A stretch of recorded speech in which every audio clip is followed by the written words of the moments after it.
Welcome to our channel کالمز collection. آج کی اس ویڈیو میں ہم آپ کے سامنے جاوید چودھری کے کالم پاکستان کے تازہ ترین سیاسی حالات کی دوسری قسط پیش کریں۔ جنرل احمد شجاع پاشا نے عمران خان کو پیشکش کی کہ ہم آپ کی مالی مدد بھی کریں گے۔ عمران خان نے فوراً جواب دیا، جنرل صاحب، میں نے جس دن کسی سے پیسے پکڑ لیے میں اس دن اندر سے فوت ہو جاؤں گا، لہٰذا میں آپ سے رقم نہیں لوں گا۔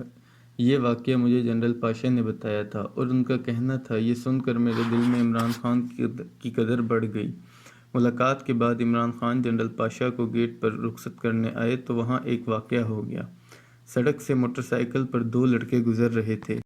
وہ عمران خان کو دیکھ کر رک گئے۔ جنرل پاشا یونیفارم میں تھے، چنانچہ عمران خان گھبرا گئے اور انہوں نے جلدی سے جنرل پاشا کے ہاتھ سے اپنا ہاتھ ٹکرایا اور انہیں گیٹ پر ہی چھوڑ کر اندر بھاگ گئے۔ جنرل صاحب تھوڑی دیر گیٹ پر کھڑے رہے اور پھر ہنس کر روانہ ہو گئے۔ عمران خان نے ایک طرف مالی امداد سے انکار کر کے جنرل پاشا کا دل موہ لیا تھا اور دوسری طرف یہ دو موٹر سائیکل سواروں کو دیکھ کر اتنا گھبرا گیا تھا کہ اپنے مہمان کو گیٹ پر ہی چھوڑ کر اندر بھاگ گیا۔ جنرل پاشا نے بعد ازاں اس بے عزتی کا بدلہ بنی گالہ میں لیا۔ خان کے ساتھ ان کی اگلی ملاقات بنی گالہ میں طے ہوئی۔ جنرل پاشا پہنچے، بنی گالہ کے گیٹ پر ہی کھڑے ہو کر خان کے ہاتھ سے اپنا ہاتھ مس کیا اور کہا، میں یہیں سے واپس جا رہا ہوں، آپ کو کم از کم اپنے مہمان کو عزت کے ساتھ رخصت کرنا چاہیے تھا۔ بہرحال قصہ مختصر، عمران خان اور جنرل پاشا کے درمیان تعلقات استوار ہو گئے۔ اس کے 3 فوری نتائج نکلے۔ پی ٹی آئی کو فنڈز ملنا شروع ہو گئے۔ اسلام آباد کے صرف ایک کاروباری شخصیت نے 150 کروڑ روپے دے دیے، چنانچہ وہ پارٹی جس کے پاس چیئرمین کی گاڑی کے پیٹرول کے پیسے نہیں ہوتے تھے، وہ چند دنوں میں امیر ہو گئی۔ سینیٹر سیف اللہ نیازی اس وقت پارٹی آفس میں کلرک تھے۔ یہ رقم کا حساب کتاب رکھنے لگے اور یہ خود بھی دنوں میں امیر ہو گئے۔ دوسرا 30 اکتوبر 2011 کو مینار پاکستان پر تاریخ ساز جلسہ ہوا۔ ہزاروں لوگ شریک ہوئے اور عمران خان نے لیڈرشپ کی پہلی سیڑھی پر پاؤں رکھ دیا۔ دوسرا جلسہ 25 دسمبر 2011 کو کراچی مزار قائد پر ہوا۔ ایم کیو ایم اس وقت پیپلز پارٹی کی اتحادی تھی، لیکن اس نے عمران خان کے جلسے کے لیے اپنے ہزاروں کارکن مزار بھجوا دیے۔ ایم کیو ایم اور پی ٹی آئی کے پرانے لیڈرز یہ دعویٰ کرتے ہیں، یہ جلسہ اسٹیبلشمنٹ نے کرایا تھا اور ہم نے اس کی ہدایت پر جلسہ گاہ بھری تھی، اور پھر اس کے بعد عمران خان کے جلسے بھی ہوتے چلے گئے اور یہ میڈیا کی ڈارلنگ بن گئے۔ میڈیا مالکان سے پروموشن بھی ریاستی ادارے کراتے تھے۔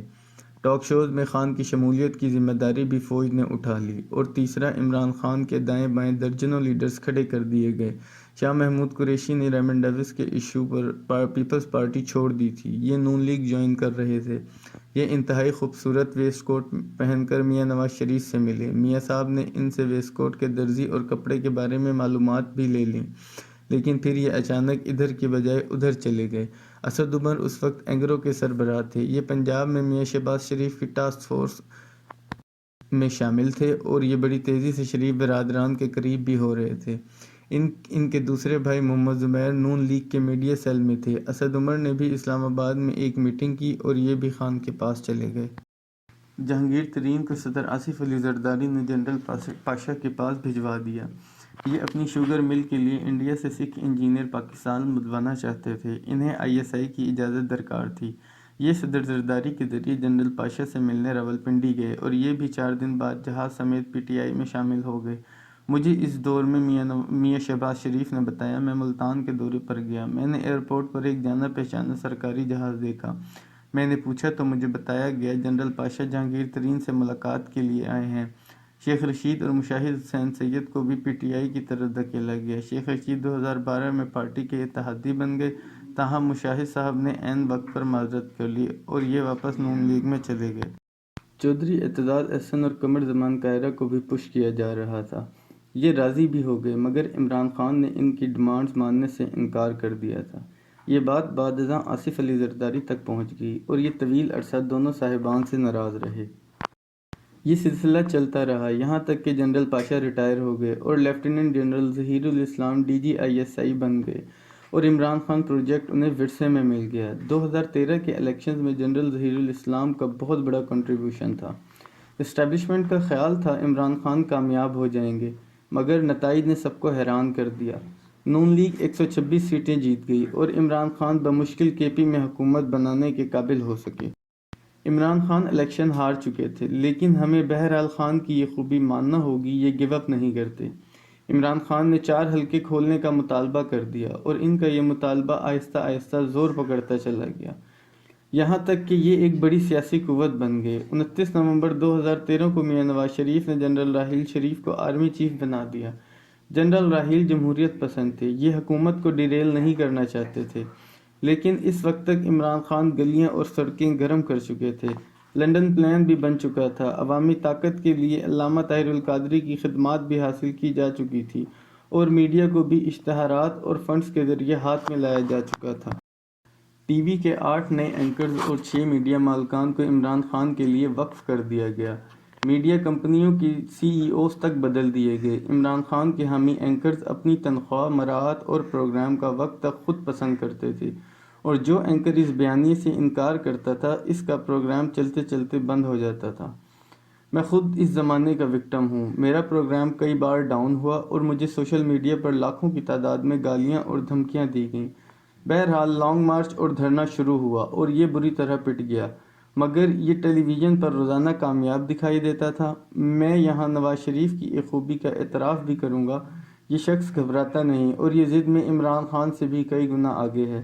چنانچہ میاں نواز شریف وزیر اعظم ہاؤس اور ایوان صدر کا گیٹ ٹوٹنے اور پارلیمنٹ ہاؤس اور پی ٹی وی پر قبضے کے باوجود ڈٹے رہے، یہ پیچھے نہیں ہٹے۔ اس دوران آئی بی نے عمران خان، عارف الوی، ڈی جی آئی اور ملک کے ریئل اسٹیٹ ٹائکون کی فون کالز بھی ریکارڈ کر لیں۔ عمران خان اور عارف الوی کی کال لیک کر دی گئی، جبکہ دوسری کال جنرل راحیل شریف کو وزیر اعظم ہاؤس میں سنائی گئی اور اس کے بعد دھرنا پسپا ہو گیا۔ اس کال کا ذکر مشاہد اللہ خان مرحوم نے 14 اگست 2015 کو بی بی سی کے انٹرویو میں کیا تھا اور اس جرم کی پاداش میں یہ وزارت سے فارغ ہو گئے تھے۔ اے پی ایس پشاور کا سانحہ ہوا، 132 بچے اور سٹاف کے 9 ارکان شہید ہو گئے، اور عمران خان کے سیاسی کزن علامہ طاہر القادری ایک رات انہیں اکیلا چھوڑ کر چلے گئے۔ علامہ طاہر القادری کی واپسی کے بارے میں یہ کہانی گردش کرتی رہی۔ علامہ صاحب کو میاں نواز شریف کے ایک کزن نے راضی کیا تھا، انہیں ان کے اخراجات بھی ادا کیے گئے تھے، اور شریف برادران کی والدہ مرحومہ بیگم شمیم اختر نے علامہ صاحب کو گارنٹی بھی دی تھی کہ آپ کے خلاف کبھی کوئی مقدمہ نہیں بنے گا، اور علامہ صاحب اس گارنٹی کے بعد اپنے خیمے اور کفن لپیٹ کر واپس کینیڈا تشریف لے گئے۔ یہ خبر مصدقہ نہیں، اس میں شامل مختلف کردار یہ حقائق تسلیم کرتے ہیں لیکن تصدیق کرنے سے انکاری ہیں۔ تاہم اگر ہم بعد کے واقعات کو دیکھیں تو یہ اطلاع غلط محسوس نہیں ہوتی، کیونکہ شریف برادران نے علامہ صاحب کو ان کی رخصتی کے بعد کبھی تنگ نہیں کیا۔ دھرنے کے دوران ایک رات ملک ریاض کے ذریعے میاں نواز شریف کو 2 مارچ چھٹی پر جانے کا مشورہ بھی دیا گیا۔ نواز شریف سو رہے تھے، انہیں اسحاق ڈار کے ذریعے ایمرجنسی میں اٹھایا گیا۔ اسحاق ڈار کی موجودگی میں ملاقاتی سے ملاقات ہوئی۔ نواز شریف نے پوچھا، آپ کو یہ پیغام کس نے دیا؟ ملاقاتی کا جواب تھا، میں شخصیت کا نام نہیں بتا سکتا۔ نواز شریف کا جواب تھا، پھر میں یہ مشورہ ماننے سے انکار کرتا ہوں، اور وہ یہ کہہ کر اٹھ کر چلے گئے۔ میں اس واقعے کا اسحاق ڈار سے دوبارہ تصدیق کر چکا ہوں۔ جنرل قمر جاوید باجوہ ان حالات میں 29 نومبر 2016 کو آرمی چیف بن گئے اور ملک میں ایک نئے دور کا آغاز ہو گیا۔